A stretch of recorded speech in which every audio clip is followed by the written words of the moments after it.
For the doll who likes to dress casual, a tank top is a must in their dolly wardrobe.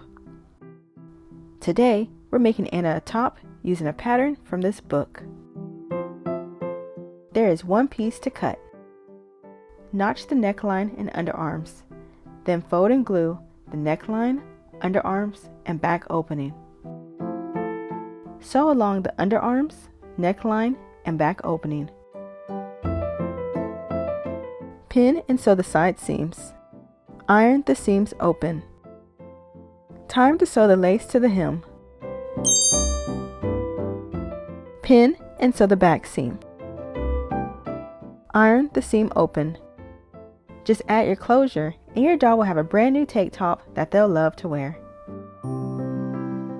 What styles do your dolls like to wear? Let us know in the comments below.